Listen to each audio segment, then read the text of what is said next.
আসসালামু আলাইকুম। স্বাগত জানাই জান্নাত কুকিং চ্যানেলে। আমার আজকের রেসিপি গড়ে থাকা অল্প কিছু উপকরণের স্বাস্থ্যকর একটি ব্রেকফাস্ট রেসিপি। আর এই ব্রেকফাস্টটি মাত্র 10 মিনিটে তৈরি করে নেওয়া যায়।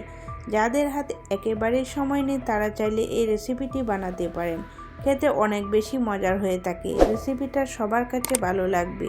ভালো লেগে থাকলে একটা লাইক দিয়ে সম্পূর্ণ ভিডিওটি দেখে নেবেন আর চ্যানেলটি সাবস্ক্রাইব করে রাখবেন।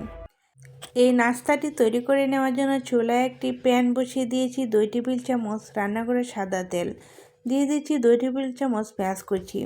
চুলার আঁচটা মিডিয়ামে রেখে পেঁয়াজগুলো নাড়াচাড়া করে দিচ্ছি। যখন দেখবেন পেঁয়াজগুলো হালকা একটু সফট হয়ে এসেছে তখনই দিয়ে দিতে হবে অন্য সব সবজিগুলো।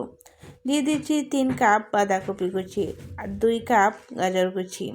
এখানে আরও কিছু সবজি অ্যাড করতে পারেন যে সবজিগুলো অল্প আঁচে সিদ্ধ হয়ে যায়। এখন সবগুলো উপকরণ নাড়াচাড়া করে মিশিয়ে নিচ্ছি। সবজিটা তৈরি করার সময় অনেক বেশি সময় নিয়ে অল্প আঁচে সিদ্ধ করা যাবে না। চুলার আঁচটা বাড়িয়ে রেখেই সিদ্ধ করে নিতে হবে।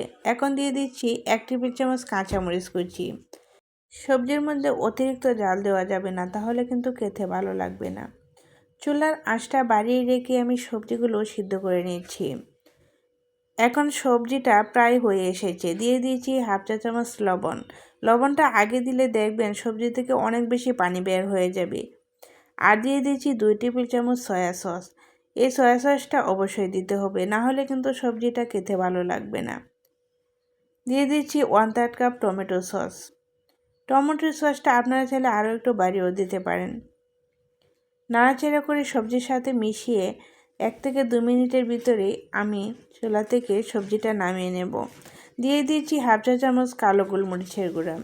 সবগুলো উপকরণ মিশিয়ে চুলা থেকে সবজিটা নামিয়ে নেব। এখন আর জাল করা লাগবে না। আর দেখেন সবজিটা একেবারে নিথিয়ে যায়নি। কত সুন্দর একটা সবজি তৈরি হয়ে গিয়েছে। আর সবজির কালারটা যেরকম সুন্দর এসেছে, সবজিটা খুব সুন্দরভাবে সিদ্ধ হয়েছে। সবজিটা চুলা থেকে নামিয়ে সাইড করে রেখে দিয়েছি। আর রুটি তৈরি করে নেওয়ার জন্য একটা মিক্সিং বলে নিয়েছি 2 কাপ ময়দা, হাফ চা চামচ লবণ, 1 টেবিল চামচ চিনি। এই চিনিটা দিলে দেখবেন রুটিগুলো অনেক বেশি সফট হবে আর খেতে অনেক বেশি মজার হবে। এখন দিয়ে দিচ্ছি 1 কাপ কুসুম গরম পানি। এখানে কিন্তু 1 কাপ কুসুম গরম পানি আমার লাগে নাই। 1 কাপ পানি থেকে 2 টেবিল চামচ পানি বেঁচে গিয়েছে। আর পানিটা হয়েছে একেবারে কুসুম গরমের চেয়ে একটু গরম পানি। খুব ভালো করে মথে নিয়ে আমি একটা ডো তৈরি করে নিয়েছি। এখন দিয়ে দিচ্ছি 2 টেবিল চামচ রান্না করা সাদা তেল। এই তেলটা দিয়ে খুব ভালো করে 5 থেকে 6 মিনিট মথে নিতে হবে। তাহলে দেখবেন এই ডোটা অনেক বেশি স্মুথ হবে। এতটাই স্মুথ হবে হাতেও লেগে আসবে না, মিক্সিং বলেও লেগে আসবে না। ডোটা এতটাই স্মুথ হয়েছে। আর এই ডোটা এরকমই সফট হবে।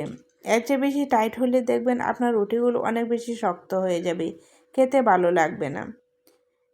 আর এই ডোটা এখন ঢাকনা দিয়ে ডেকে 10 মিনিটের জন্য রেস্টে রেখে দিয়েছি। 10 মিনিট পর ফিরে এলাম। 10 মিনিটের ভিতরে দেখেন ডোটা কত বেশি সফট হয়েছে। এখন এই ডো থেকে লিচি কেটে নেব। আমি যেহেতু রুটিগুলো অনেক বেশি বড় করে তৈরি করব, সেই জন্য লিচিগুলো অনেকটা করে নিয়েছি। আপনারা যেরকম করে রুটিগুলো বড় করে তৈরি করতে চান ওই অনুযায়ী লিচিগুলো কেটে নেবেন। এখন একটা লিচি হাতে নিয়ে গোল শেপ দিয়ে নিচ্ছি।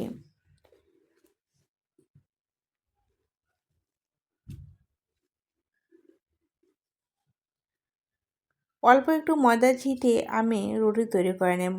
আর এই রুটিটা অতিরিক্ত পাতলাও না আবার অনেক বেশি বাড়েও না, এরকম করে তৈরি করে নেব। এই রুটিটা তৈরি হবে একেবারে পরোটার মতো মোটা করে। রুটিগুলো বেজে নেওয়ার জন্য চুলায় একটি প্যান বসিয়ে দিয়েছি। আর চুলার আঁচটা মিডিয়ামে রেখে রুটিগুলো বেজে নেব। এক পিঠ দিয়ে রুটিটা যখন দেখবেন হালকা একটু সাদা সাদা হয়ে যাবে তখনই উল্টিয়ে দিতে হবে। আর চুলার আঁচটা বাড়িয়ে রাখা যাবে না। অল্প আঁচে রুটিগুলো বেজে নিতে হবে। এখন দিয়ে দিচ্ছি 1 টেবিল চামচ সাদা তেল।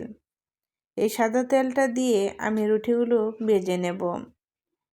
তেল দেওয়ার পর দেখবেন রুটির কালারটা হালকা হালকা চেঞ্জ হয়ে যাবে। আর দেখেন রুটিটা অনেক বেশি সুন্দর হয়েছে আর এতটা সফট হয়েছে, মানে যার মুখে দাঁত নাই সেও খেতে পারবে। উলটপালট করে আমি রুটিটা ভেজে নেব।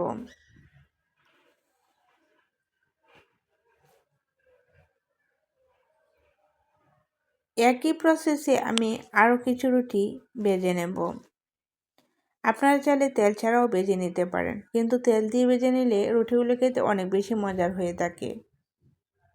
আপনারা চাইলে ঘি দিয়েও ভেজে নিতে পারেন, তাহলে দেখবেন রুটিগুলো আরও বেশি মজার হবে। সবগুলো রুটি আমি ভেজে নিয়েছি। এখন আমি একটা রুটি নিয়েছি, এর মধ্যে তৈরি করা সবজিটা দিয়ে দেব। পরিমাণ মতো পুর দিয়ে আমি রুটিটা রোল করে নেব। আপনারা যেরকম সবজি খেতে পছন্দ করেন ওই অনুযায়ী পুরটা দিয়ে দিবেন। এই পুরটা এত বেশি টেস্টি হয়েছে যে রুটিটা ছাড়াই আপনি পুরটা খেয়ে নিতে পারবেন, এত বেশি টেস্টি হয়েছে। আপনারা একবার তৈরি করলে বুঝতে পারবেন এই পুরটা এত বেশি মজার হয়ে থাকে। সকালে ব্রেকফাস্টে যদি এভাবে রুটির সাথে একটা সবজি হয়ে থাকে তাহলে দেখবেন আর কিছুই লাগবে না।